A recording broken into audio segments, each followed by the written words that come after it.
Fasting has many surprising benefits that some people may not even be aware of. Now, more people are becoming more aware of these benefits, so we can see why this is also a practice that the religion of Islam really promotes. Welcome back, guys, to another FTD Facts episode. My name is Leroy Kenton, and I'll be sharing 10 surprising benefits of fasting in Islam. Now, the first 5 benefits are going to deal with some medical benefits, and then the last 5 are going to relate more to the spiritual benefits within the religion. All right, so let's just jump into it. Starting at number 10, we have metabolism. So one of the more obvious results of fasting is reducing obesity. And now fasting, it causes the liver enzymes to break down cholesterol and fats to convert them into bile acid. And then from there, it converts them to heat. And then that stimulates faster metabolism. Fasting on top of that also it decreases the appetite, which reduces the hunger hormone levels in the body. So oftentimes people find that their meal portion sizes are smaller after a period of fasting. Also, when the human body is undergoing the starvation process, what the body does is that it goes after the fat in order to utilize and burn any stored energy first. So if done correctly, fasting can actually contribute greatly to the loss of fatty tissues in the body. So you're gonna lose a lot of weight. Moving on to the next benefit, it corrects high blood pressure. Now, fasting is one of the non-drug methods that are used to reduce blood pressure. It helps to reduce the risk of atherosclerosis. Now, atherosclerosis is the clogging of arteries by fat particles. During the fasting process, glucose and later fat stores are used to produce energy, right? So metabolic rate is reduced during fasting, and the fear-flight hormones such as adrenaline as well as noradrenaline are also reduced. And this keeps the metabolic rate steady and within its limits. So the benefit of this is the reduction in blood pressure. All right, getting a little bit more medical and scientific, it also promotes detoxification. We know processed foods aren't the best thing. Now, processed foods, a lot of times they have additives in them. Hence the term processed food. Now, processed food may taste really good, I'm not gonna lie, but you see these additives, they may become toxins in the body. Now, most of these toxins are then stored in fats. Fat is burned during fasting, like I mentioned previously, especially when it is prolonged, and the toxins are released. So the liver, the kidneys, and other organs in the body are involved in the detoxification process as well. Fasting also rests the digestive system.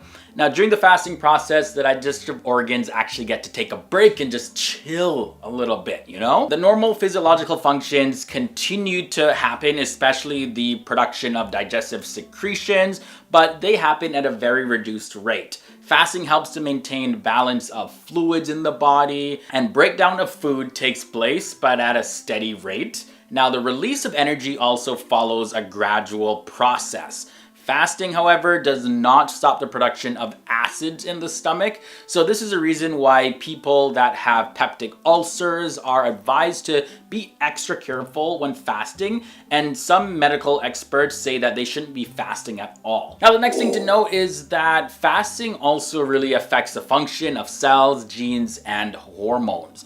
So when you don't eat for a while, several things start to happen in your body. Like, for example, your body then initiates important cellular repair processes, and it then changes hormone levels to make the stored body fat a lot more accessible.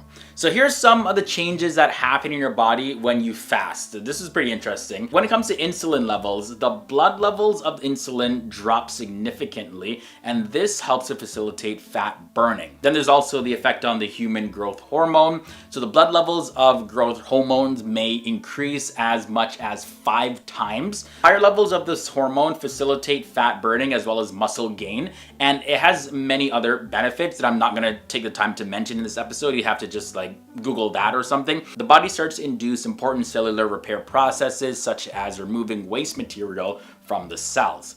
Then there is gene expression. So there are a handful of beneficial changes in several genes and molecules related to longevity as well as protection against all kinds of disease.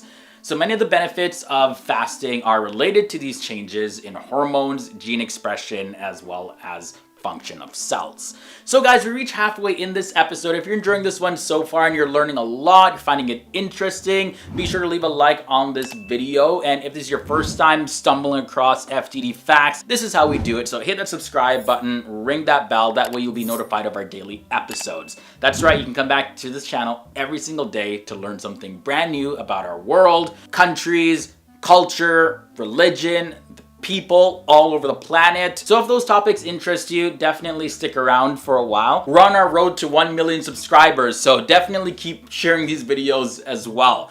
But enough for the chit chat and self promo. Let's get back into this episode. We got 5 more interesting and surprising benefits about fasting in Islam. At number 5, let's talk about self-restraint. So fasting has not been prescribed according to the religion of Islam simply for dietary reasons and medical reasons, but rather fasting is actually an act of worship to God in order to teach mankind self-restraint. So Muslims believe that fasting is not just for Muslims, it's for all people. In addition to restraining from food and drinks, people must work on being more patient and forgiving while they fast.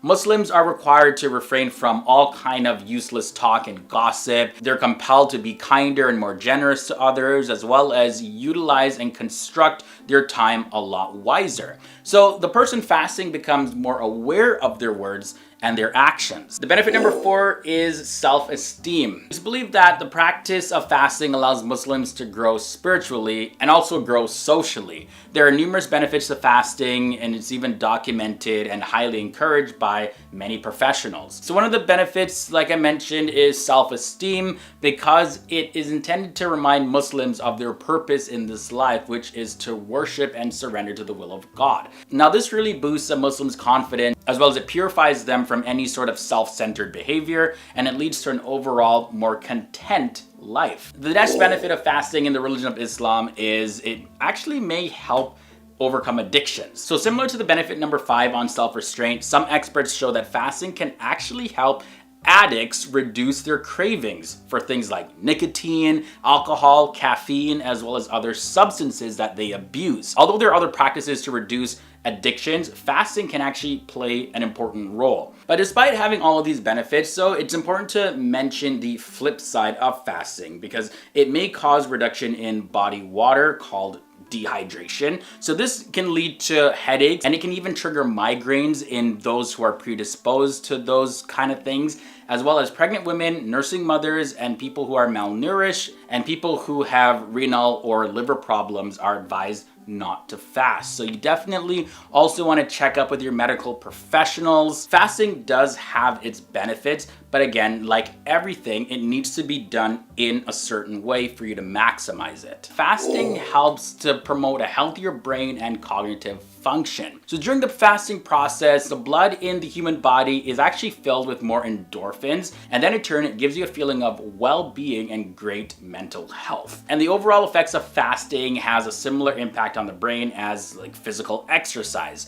So to kind of narrow it down a little bit more, fasting really forms one of the 5 key pillars in Islam, especially fasting during the month of Ramadan, which is actually obligatory for all able-bodied Muslims. However, if you do wish to incorporate any type of fasting at any other time of the year, it's important to remember to plan your fasting structure very carefully. Be, of course, very realistic about what you want to achieve, and always ensure that you're in the right mental and physical mindset to be able to reap the full benefits of fasting. Also ensure that you get enough sleep and ensure that your stress levels are low. So yeah, that was just a little bit more points to make a note of. But overall, if you do fasting the way it is designed, definitely Muslims say that there is a huge benefit, especially in their brain function. They're able to focus a lot clearer and become overall better people as a result. So let me end on that note. That was a look at just 10 surprising benefits of fasting in the religion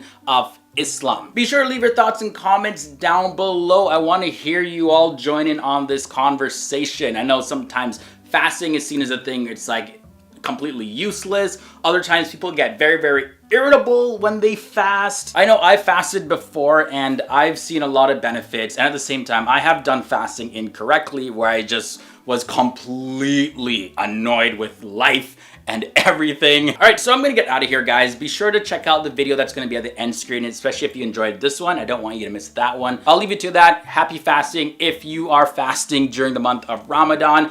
If not, well, thanks for hanging out with me in this episode regardless. Hope you learned something new. All right, guys, until next time, my name is Leroy Kenton, and I'll see you then.